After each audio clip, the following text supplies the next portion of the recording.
Hello everyone, you are on the channel. It's Funny to Tears.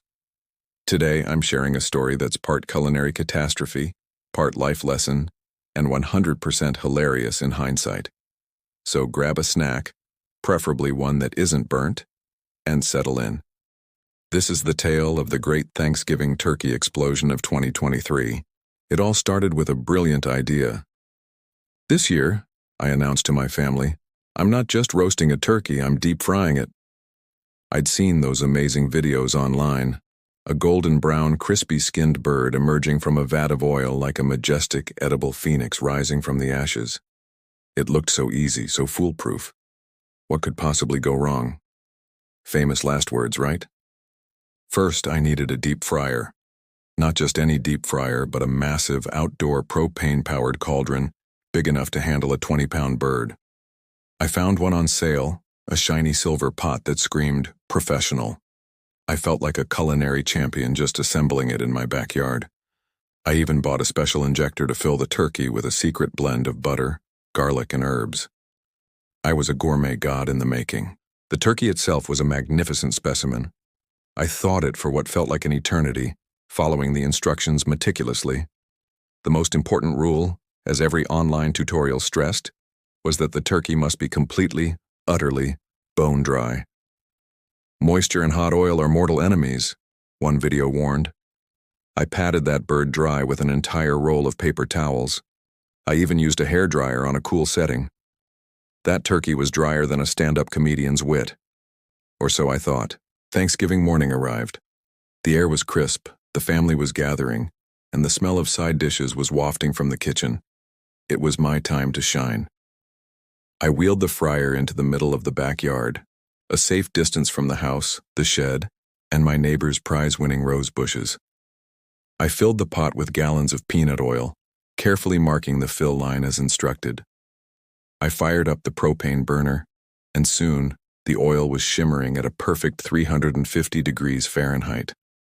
The stage was set. With the help of my brother-in-law, Dave, I carefully lowered the turkey, which was nestled in a little metal basket, toward the bubbling oil. Everything seemed to be going perfectly. The bird began its descent into the shimmering golden sea. "See?" I said to Dave, my chest puffed out with pride. "This is how it's done." And that's when it happened. The moment the turkey submerged, the oil didn't just sizzle, it erupted. It was a volcanic, furious, greasy explosion. A geyser of 350-degree oil shot 10 feet into the air, raining down on the grass, the fence, and unfortunately, my neighbor's prize-winning roses. The flame from the burner underneath ignited the airborne oil, creating a massive, momentary fireball that singed my eyebrows and made Dave yelp and jump back like he'd been zapped. For a split second, we just stood there, frozen in shock, watching the chaos unfold. The turkey, now partially cooked and looking very surprised, was sitting in a wildly overflowing pot of angry, sputtering oil. The backyard looked like an industrial disaster zone, and the beautiful aroma of Thanksgiving was replaced by the smell of burnt grass and terror. My first thought wasn't about the turkey or the mess or even my singed eyebrows. My first thought was, the roses. My neighbor is going to kill me. Her name is Mildred, and she treats those roses like her children. I could already picture her marching over, pruning shears in hand, ready for vengeance. While I was having this floral-themed panic attack, Dave, bless his practical heart, had the presence of mind to shut off the propane tank. The giant flame subsided, leaving us with a smoldering, greasy mess and a very, very sad-looking turkey. The bird was half-cooked on one side and completely raw on the other. It looked less like a majestic phoenix, and more like a confused chicken that had survived a napalm strike. The family came running out, drawn by the commotion. My mom took one look at the scene, at my soot-stained face and missing eyebrows, and did what any loving mother would do. She burst out laughing. Not a little chuckle. A full, deep, can't-breathe belly laugh. Soon everyone was laughing, including Dave and eventually even me. There was something so ridiculously over the top about the whole situation that you couldn't help but find it hilarious. So what happened to dinner? Well, the deep-fried turkey dream was officially dead. We salvaged what we could, carving off the cooked bits and putting the rest in the oven for a good old-fashioned roast. It took an extra 2 hours, but eventually we had a cooked turkey. It was a strange-looking bird, part crispy, part roasted, but you know what? It tasted fine. And the roses? I spent the next hour with a bucket of soapy water, gently trying to clean the oil off Mildred's precious petals.